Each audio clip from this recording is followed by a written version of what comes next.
প্রিয় শিক্ষার্থীবৃন্দ, আসসালামু আলাইকুম। আজকে আলোচনা করব নবম ও দশম শ্রেণীর বিজ্ঞান প্রথম অধ্যায় খাদ্য।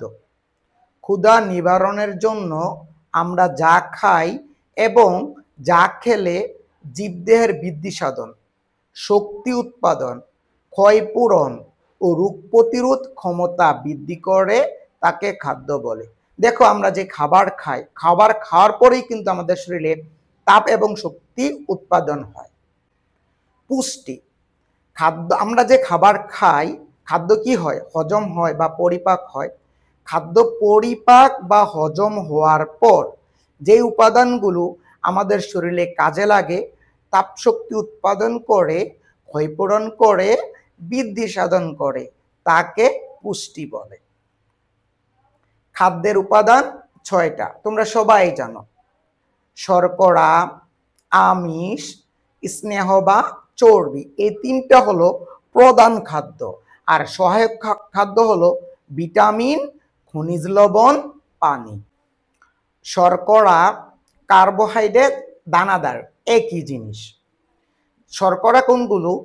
শর্করা হলো আমাদের প্রধান খাদ্য।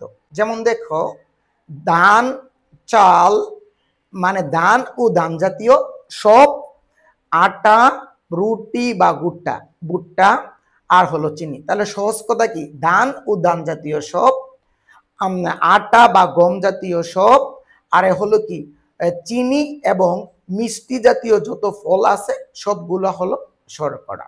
এই শর্করা খাদ্যের কাজ কি? 1 নম্বরে তাপ এবং শক্তি উৎপাদন করা, কর্মশক্তি প্রদান করা, দেহ সুস্থ ও সবল রাখা। ক্যালোরি হচ্ছে শক্তির একক। 1 গ্রাম খাদ্য জারণের ফলে যে পরিমাণে তাপ শক্তি উৎপাদন হয় তাকে খাদ্যের ক্যালোরি বলে। আমিষ বা প্রোটিন, মাছ, মাংস, ডিম, দুধ, ডাল জাতীয় সকল খাবার, এগুলো সাধারণত আমিষ জাতীয় খাদ্য। কার্বন, অক্সিজেন, হাইড্রোজেন, নাইট্রোজেন, এই 4টি সমূহের সমন্বয়ে তৈরি হয় আমিষ বা প্রোটিন। মানুষের শরীরে 20 ধরনের অ্যামাইনো অ্যাসিড পাওয়া যায়। তাহলে এই যে আমিষের কাজ কি? এই আমিষের কাজ হলো আমাদের দেহ গঠন করা, ক্ষয়পূরণ করা, বৃদ্ধি সাধন করা, আমাদের শরীর রক্ষণাবেক্ষণ করা। স্নেহ, চর্বি, লিপিড, এগুলো হলো চর্বি সহ মাংস, মাখন, ঘি, ডিমের কুসুম, সয়াবিন, সরিষার তেল, নারকেল। সহজ কথা কি? স্নেহ বা চর্বি হলো মানে তৈলাক্ত খাবারগুলা। এই স্নেহ বা চর্বি কি করে? আমাদের শরীরে সবচেয়ে বেশি তাপ এবং শক্তি উৎপাদন করে। পরীক্ষা অবজেক্টিভ চলে আসে যে সবচেয়ে বেশি তাপ এবং শক্তি উৎপাদন করে কোন খাবার? উত্তর, স্নেহ জাতীয় খাদ্য।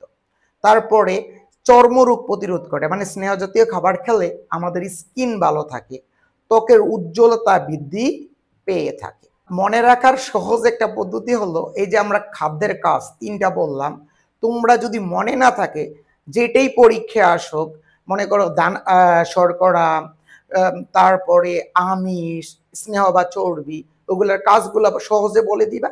এগুলো কি করে? আমাদের দেহ গঠন করে, ক্ষয়পূরণ করে, বৃদ্ধি সাধন করে, তাপ ও শক্তি উৎপাদন করে, দেহ সুস্থ ও সবল রাখে, দেহ কর্মক্ষম রাখে। যেইটাই আসুক এগুলোই উত্তর আকারে দিয়ে দিবা। একটু কষ্ট করে এই জায়গাটা বারবার শুনবা, তাহলে তোমাদের একেবারে মুখস্থ হয়ে যাবে। ভিটামিন, খাদ্যে পর্যাপ্ত পরিমাণে, ওই যে খাবারের 3টা উপাদান বললাম, খাদ্যে পর্যাপ্ত পরিমাণে শর্করা, আমিষ, স্নেহ থাকা সত্ত্বেও আমাদের এই জীবদেহের বৃদ্ধি সাধন করার জন্য আরেকটি উপাদান প্রয়োজন হয়, তাকে ভিটামিন বলে। এখন কথা শুনো, শুধু অনলি ফর ভিটামিনের কাজ হলো রোগ প্রতিরোধ ক্ষমতা বৃদ্ধি করা। তাহলে ভিটামিনের প্রধান কাজ কি? রোগ প্রতিরোধ ক্ষমতা বৃদ্ধি করা, দেহ সুস্থ রাখা, সবল রাখা, নিরোগ রাখা। যখন রোগ প্রতিরোধ ক্ষমতা বৃদ্ধি পায়, তাহলে আমাদের শরীরে যদি কোনো জীবাণু ঢুকতে যায়, সেই জীবাণুটাকে মেরে ফেলে আমাদের শরীর সুস্থ এবং সবল থাকে। ভিটামিন এ, সাধারণত ভিটামিন এ কোথায় পাওয়া যায়? সব ধরনের শাকসবজি, এই যে আমরা মার্কেটে যাই যত শাকসবজি পাই সবগুলোতেই ভিটামিন এ থাকে। তারপরে কড মাছে সবচেয়ে বেশি ভিটামিন এ থাকে। হলুদ ফলমূল এবং ছোট মাছ এগুলো থেকে ভিটামিন এ থাকে। ভিটামিন এর অভাবে চোখের যত রোগ আছে সবগুলো সাধারণত হয়ে থাকে। যেমন দেখো, রাতকানা রোগ হয়, চোখের কর্নিয়ায় সমস্যা হয়। এখান থেকে পরীক্ষা একটা প্রশ্ন আসে যে জেরুপোথেলমিয়া কি? ভিটামিন এর অভাবে রাতকানা রোগ হয়। রাতকানা রোগ দীর্ঘস্থায়ী হলে চোখের কর্নিয়া আলসার সৃষ্টি হয়। এই অবস্থাকে জেরোপোথেলমিয়া বলা হয়। তারপরে ভিটামিন এর অভাবে রোগ প্রতিরোধ ক্ষমতা কমে যায়, চামড়া খসখসে হয়ে যায়, মুখ এবং হাত পা শুকিয়ে যায়, সহজে ঠান্ডা লাগে। তাহলে ভিটামিন এ যদি আমরা খাই এগুলো আমাদের হবে না। ভিটামিন বি কমপ্লেক্স, পানিতে দ্রবণীয় 12টি ভিটামিন বি এর উপাদান থাকে। এগুলোকে সাধারণত ভিটামিন বি কমপ্লেক্স বলে। এই ভিটামিন বি কমপ্লেক্সের অভাবে মুখে এবং ঠোঁটে ঘা হয়, বেরি রোগ হয়। ভিটামিন বি কমপ্লেক্সের অভাবে বাচ্চারা খেতে চায় না, ওজন কমে যায়, বড় এবং বাচ্চা সবারই ওজন কমে যায়, খাওয়া দাওয়ার রুচি কমে যায়। তাহলে ভিটামিন বি কমপ্লেক্সের অভাবে এগুলো হয়, আর ভিটামিন বি কমপ্লেক্স খেলে এই রোগগুলো সেরে যায়। ভিটামিন সি এর আরেকটি নাম হলো অ্যাসকর্বিক অ্যাসিড। এই ভিটামিন সি সাধারণত পাওয়া যায় টাটকা শাকসবজি, তারপরে টক জাতীয় ফল, তারপরে সাধারণত পেয়ারা এবং আমলকি। এই পেয়ারা এবং আমলকিতে সবচেয়ে বেশি ভিটামিন সি পাওয়া যায়। এখন শোনো, সব ধরনের ভিটামিন কিন্তু আমাদের শরীরে ফিউচারের জন্য জমা থাকে, কিন্তু ভিটামিন সি আমাদের প্রত্যেক দিন খেতে হয়। অত্যাধিক ঠান্ডা এবং অত্যাধিক গরমে ভিটামিন সি নষ্ট হয়ে যায় নয়। আর এই ভিটামিন সি এর অভাবে কি হয়? রোগ প্রতিরোধ ক্ষমতা কমে যায়। ভিটামিন সি এর অভাবে কি হয়? স্কারবি রোগ হয়ে থাকে, মানে দাঁতের গোড়া দিয়ে রক্ত পড়ে, দাঁতের মাড়ি ফুলে যায়, সহজে ঠান্ডা লাগে, চামড়া শুষ্ক হয়ে যায়। তাই ভিটামিন সি যদি খাই তাহলে আমাদের এই রোগগুলো আর হবে না। ভিটামিন ডি, ভিটামিন ডি এর অভাবে শরীরের হাড় দুর্বল হয়ে পড়ে।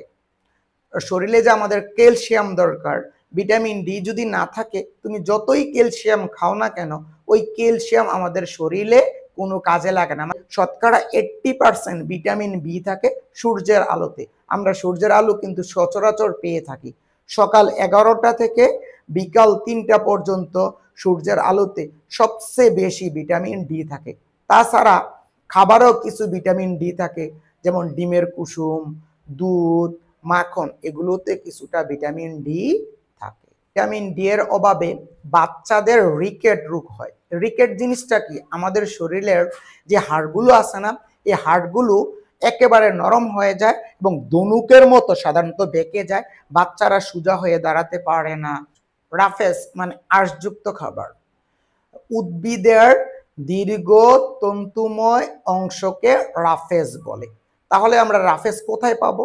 সব ধরনের বীজে, শুকনো ফল, জিরা, দনে, মটরশুঁটি, টাটকা শাকসবজি, এগুলো থেকে আমরা সহজে রাফেজ পেয়ে থাকব।